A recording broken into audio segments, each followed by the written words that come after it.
আজকের আলোচনা শুরু করা যাক। আমরা একটা নির্দিষ্ট আয়াত আর এর প্রেক্ষাপট নিয়ে কথা বলবো। মানে একটা লেখা থেকে নেওয়া কিবলার নির্দেশ, ঐক্যের প্রতীক।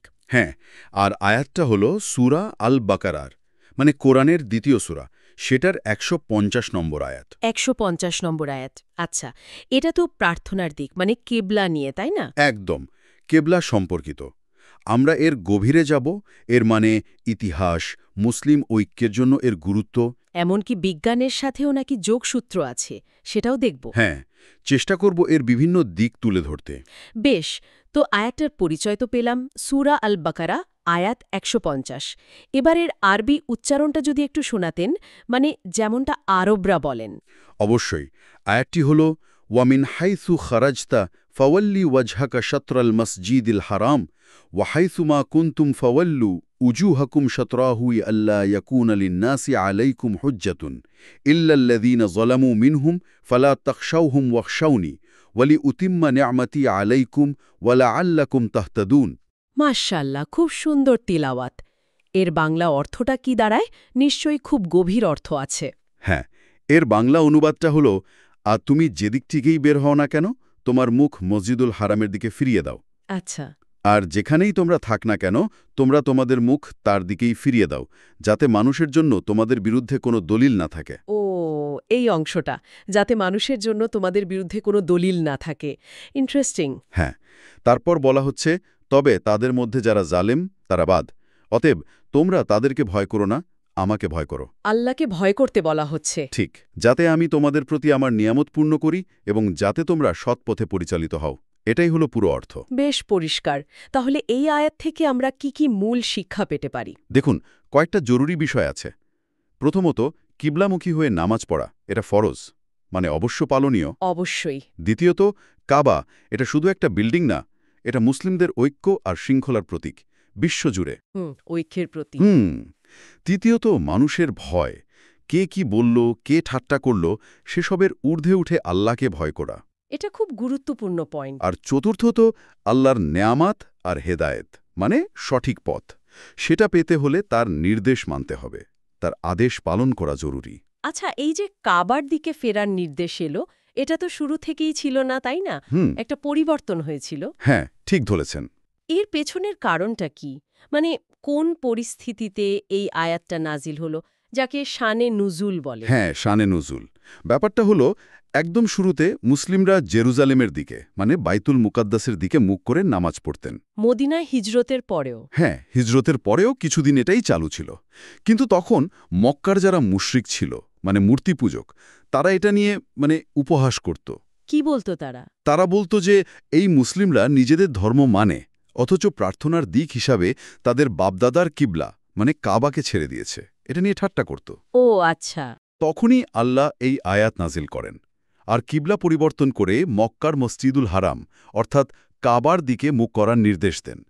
এটা ছিল মুসলিমদের জন্য একটা স্বতন্ত্র পরিচয়। বাহ, এই ব্যাকগ্রাউন্ডটা জানার পর আয়াতের অর্থটা যেন আরও গভীর লাগছে। যাতে মানুষের জন্য তোমাদের বিরুদ্ধে কোনো দলিল না থাকে, এই অংশটার মানে তাহলে এটাই, তাই না? মুশরিকদের উপহাস বন্ধ করা? হ্যাঁ, সেটাও একটা কারণ। তবে মূল উদ্দেশ্য ছিল মুসলিম উম্মাকে একটা স্বতন্ত্র ও ঐক্যবদ্ধ সত্তা হিসেবে প্রতিষ্ঠা করা। তাহলে এই কিবলা পরিবর্তন, এটা কি শুধু একটা দিক বদলানো, নাকি এর তাৎপর্য আরও বেশি কিছু? না না, শুধু দিক বদলানো নয়, এটা ছিল মুসলিম উম্মার জন্য একটা টার্নিং পয়েন্ট, একটা নতুন অধ্যায়ের শুরু। কিভাবে? এটা পরিষ্কার করে দিল যে মুসলিমদের জীবনের সবকিছু, বিশেষ করে ইবাদত, সেটা হবে আল্লাহর নির্দেশ অনুযায়ী, মানুষের বানানো নিয়ম বা নিজেদের ইচ্ছামতো নয়। তাই নামাজে কাবার দিকে ফেরা, এটা শুধু শরীর ঘোরানো নয়, এটা আসলে মন, আত্মা, সবকিছুকে আল্লাহর দিকে একনিষ্ঠভাবে ফেরানোর একটা প্রতীক, আল্লাহর প্রতি পূর্ণ আত্মসমর্পণের বহিঃপ্রকাশ। অসাধারণ ব্যাখ্যা। এর কি কোনো বাস্তব উদাহরণ আছে? মানে সাহাবীরা কিভাবে এটা গ্রহণ করেছিলেন? অবশ্যই। সবচেয়ে বিখ্যাত উদাহরণটা তো সবাই জানে। যখন কেবলা পরিবর্তনের নির্দেশ আসলো, তখন মদিনার কুবা মসজিদে জামাতে নামাজ চলছিল। নামাজের মাঝখানে? হ্যাঁ, নামাজের মধ্যেই সাহাবীরা, মানে নবীর সঙ্গীরা, নির্দেশ পাওয়ার সাথে সাথেই ওই অবস্থাতেই দিক পরিবর্তন করে ফেললেন, ঘুরে কাবার দিকে মুখ করলেন।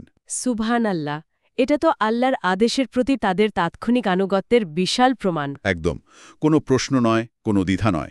নির্দেশ এসেছে, পালন করতে হবে। আর আজও দেখুন, পৃথিবীর এ প্রান্ত থেকে ও প্রান্ত কোটি কোটি মুসলিম। হ্যাঁ, প্রতিদিন 5 বার। ঠিক, প্রতিদিন 5 বার নামাজে একই দিকে, কাবার দিকে ফেরেন। এটা বিশ্ব মুসলিম ঐক্যের কি বিশাল এক দৃশ্যমান প্রমাণ, ভাবুন। সত্যি তাই। এখান থেকে এটাও স্পষ্ট হয় যে আল্লাহর নির্দেশ না মানলে ইবাদত কিন্তু পূর্ণ হবে না। আর মানুষের ঠাট্টা, সমালোচনা এগুলোর ভয় করলে চলবে না। ভয় করতে হবে একমাত্র আল্লাহকে। তাই কিবলা পরিবর্তনটা মুসলিম পরিচয়ের ইতিহাসে একটা মাইলফলক, নিঃসন্দেহে। এই ঐক্যের ব্যাপারটা আসলে খুব শক্তিশালী। আচ্ছা, আরেকটা বিষয় আপনি বলছিলেন, বিজ্ঞানের সাথে সংযোগ। এই যে পৃথিবীর সব জায়গা থেকে একটাই দিকে মুখ করা, এর মধ্যে বিজ্ঞান কোথায়? হ্যাঁ, এটা একটা মজার দিক। দেখুন, পৃথিবীটা যে গোল, চ্যাপ্টা নয়, সেটার একটা পরোক্ষ প্রমাণ কিন্তু এই কেবলা। তাই নাকি? কিভাবে? কারণ পৃথিবী যদি চ্যাপ্টা হতো, তাহলে দিক নির্ণয়টা অন্যরকম হতো। কিন্তু যেহেতু পৃথিবী গোলক, তাই যে কোনো বিন্দু থেকে কাবার দিকে সবচেয়ে সোজাসুজি পথটা গ্রেট সার্কেল রুট ধরে দিক নির্ণয় করতে হয়। আচ্ছা আচ্ছা। আর প্রাচীন মুসলিম বিজ্ঞানীরা কিন্তু এটা জানতেন। তারা গোলকীয় ত্রিকোণমিতি, জ্যোতির্বিদ্যা ব্যবহার করে অবিশ্বাস্য নির্ভুলতার সাথে কেবলার দিক নির্ণয় করতেন। তারা পৃথিবীর পরিধি, অক্ষাংশ, দ্রাঘিমাংশ এসব হিসাব করতেন। দারুণ তো। আর এখন তো আমাদের হাতে জিপিএস আছে, স্যাটেলাইট টেকনোলজি আছে, আরও নিখুঁতভাবে দিকটা বের করা যায়। তার মানে ইবাদত আর বিজ্ঞান এখানে একসাথেই চলছে? অবশ্যই। এটা খুব সুন্দরভাবে দেখায় যে বিশ্বাস আর বিজ্ঞান সাংঘর্ষিক নয়, বরং একে অপরের পরিপূরক হতে পারে। আল্লাহর সৃষ্টিকে বোঝার মাধ্যমেই তো তার মহত্ব আরও ভালোভাবে উপলব্ধি করা যায়। বাহ, খুব সুন্দর একটা দৃষ্টিকোণ। তাহলে পুরো আলোচনাটা যদি একটু গুছিয়ে আনি, মূল কথাগুলো কি দাঁড়ালো? মূল বিষয়গুলো হল: ১. আল্লাহর আদেশের প্রতি পূর্ণ, দ্বিধাহীন আনুগত্য। ২. কাবা হচ্ছে মুসলিমদের বিশ্বজনীন ঐক্যের কেন্দ্রবিন্দু বা প্রতীক। ঠিক। ৩. মানুষের নিন্দার ভয় নয়, অন্তরে রাখতে হবে আল্লাহর ভয়। আর ৪. আল্লাহর নির্দেশ মেনে চললেই তার তরফ থেকে নেয়ামত আর হিদায়েত বা সঠিক পথের দিশা পাওয়া যাবে। চমৎকার সারসংক্ষেপ। আর শেষে একটা প্রশ্ন রেখে যাই সবার ভাবনার জন্য। বলুন। এই আয়াতে যেমন একটা নির্দিষ্ট দিকে, মানে কাবার দিকে মনোযোগ নিবদ্ধ করে প্রার্থনায় ঐক্য আনা হয়েছে, এই একই নীতি একটা অভিন্ন লক্ষ্যে সবার একসাথে মনোযোগ দেওয়া, এই আইডিয়াটা কি প্রার্থনার গণ্ডি পেরিয়ে আমাদের ব্যক্তিগত জীবনে, সামাজিক জীবনে কিংবা কোনো দল বা সংগঠনের ক্ষেত্রেও একইভাবে কাজে লাগানো যায়? মানে ঐক্যের এই নীতিটা জীবনের অন্য ক্ষেত্রে কিভাবে প্রয়োগ করা যায়? হ্যাঁ, কিভাবে একটা কমন লক্ষ্যের দিকে একসাথে কাজ করা যায়, এটা নিয়ে আমরা সবাই ভাবতে পারি। অবশ্যই ভাবার মতো একটা বিষয়। অনেক ধন্যবাদ আপনাকে এত সুন্দর আলোচনার জন্য। আপনাকেও ধন্যবাদ।